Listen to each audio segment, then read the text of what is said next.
FEU represent! Yes. Actually, gusto ko sana to suotin para sa video na to. Pero, 2019 pa tong t-shirt na to. 4 years ago, mapayat pa ako. Hindi ko na siya kasya. Hey friends, JD here. And for today's video, pag-uusapan natin ang Book 2 sa University series, which is The Safe Skies Archer. Episode 1, I Don't Do Boyfriends. If hindi niyo pa alam, Safe Skies Archer is actually the book 2 of the University series. Isang Wattpad book na ginawa ni Guy Saludes or For Rooming? Tama ba yun?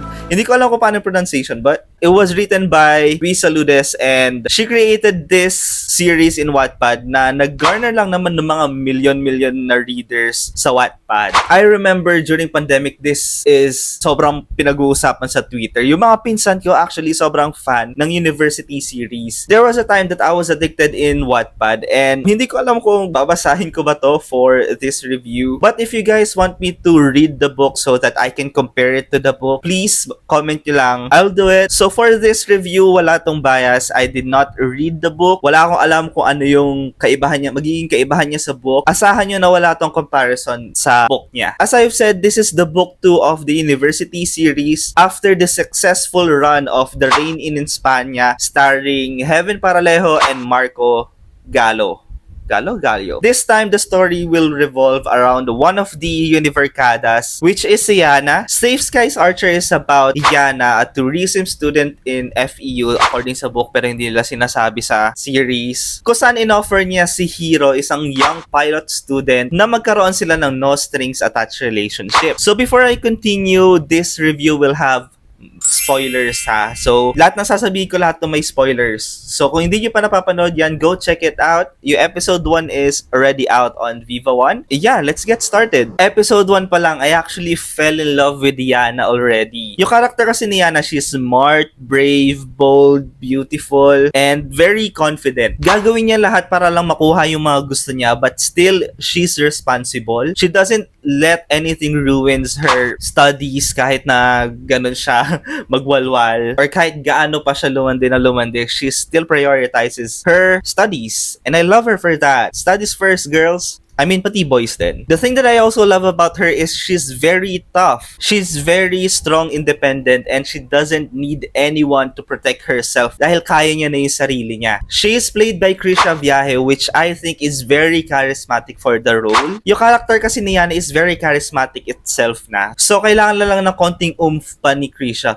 Oomph? Hindi, pero I think Yana as a character is very charismatic. She's very easy to fall in love with. Ayun, isa rin ako sa biktima na nagpamahal sa akin kay Yana at the very first episode. Also, on the very first episode, we have a glimpse of her backstory. Kahit na on the outside, she's very tough and can do anything. When we meet her, she is this tough, confident woman, or hindi niya hinahayaan yung iba na pumasok sa buhay niya ng basta-basta. Pero behind ng lahat ng yon, meron siyang family problem na dinadala, specifically from her mother. I'm not sure of this yet, pero for sure may family problem siya because lahat tayo may family problem.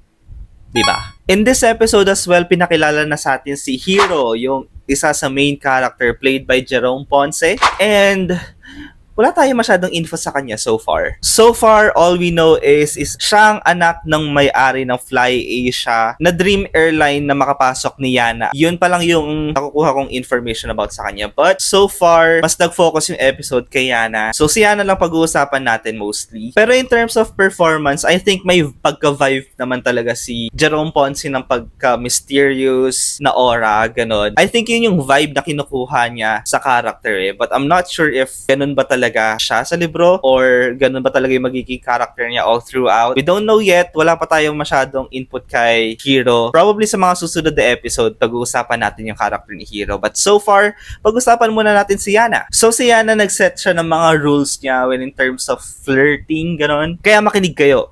First, sabi niya kailangan plakado from head to toe. Second, wag na wag niyong ibibigay yung totoo yung pangalan daw.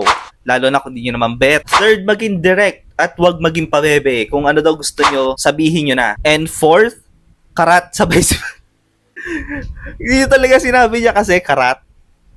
Dapat kasi katot lang. Tapos yung fourth rule niya is karat sabay sibat, which means wag daw magbigay ng kahit anong information, IG, message, no connection, lalo na kung hindi niyo naman talaga bet, o landi-landi lang talaga. But still be responsible while doing it. Yun yung mga nakaset na rules ni Yana na binrake niya ang lahat ng yun in just one day. Lahat yun binrate niya kay Hiro, which is nakakatawa kaya tignan. Isa sa mga nagugustuhan ko sa series, if yung nagiging parallel yung pagiging takbo ng episode niya from the start to finish. Halimbawa, yung mga rules na sinet niya, binrate niya by the second half of it. Pangalawa, yun nangyari sa first scene dun sa bago yung credits niya sa una. Nangyari din siya by sa mga gitna yata nung episode. Basta parang gusto ko yung parang connected yung simula nung series, pati yung end ng series, ganon. This also indicates kung gaano ka-special si Hiro to Yana because it-establish niya tong mga rules na to because ayaw niya ng commitment. But dahil kay Hiro, kaya niyang i-break lahat ng ito and he is a special one. Kaya naman ayus-ayusin mo, Hiro. I also love that the series started with yung parang present day na, ganon. Kasi nagsimula yung series, the flight attendant na si Yana at piloto naman si Hiro. But when they met again, they seem not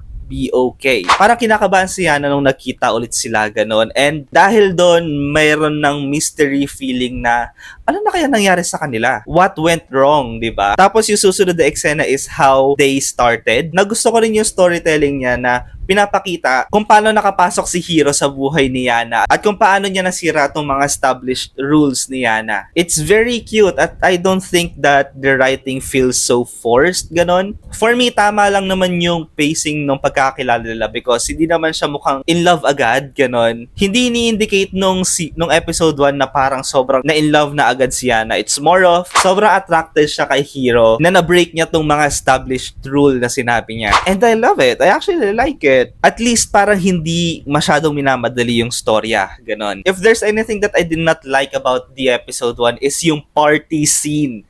Ang haba, parang mga 10 minutes yata yung party scene doon and for me, ang dragging niya. Kasi walang nangyari masyado during the party scene. Except sa doon niya unang nakita si Hiro. At doon sila nagtitigan, ganon. And also, some of the dialogues were really cheesy, ganon. Chemistry-wise, I think okay naman. I can feel that they are not awkward together. Pero abangan pa natin sa mga susunod na episode kung paano pa ako ma-attach sa mga characters na to. Because so far, I actually like Yana. Yana as a character is very interesting for me. Gusto ko pa siya mas makilala and gusto ko pang malaman ko ano ba yung backstory niya, her family problems, and kung bakit yung personality niya is ganon. I think there's always a reason kung bakit ganon yung personality, di ba? But overall, I really enjoyed the episode 1. Again, I did not read the book, so this is not biased. Wala tong kahit na anong comparison sa book. If you guys did not enjoy it because you compared it to the book, that's fine. You guys are the fan of the book. Let me know, guys, if you want me to read the book so that I can compare the series. Because so far, I really enjoyed the episode 1. So that's it, friends. Thank you so much for watching. And again, please do not forget to like and subscribe to my YouTube channel para naman i-support yung maliit ko na channel, di ba? Hope you friends enjoyed the video and I'll see you guys on the next episode. Bye-bye!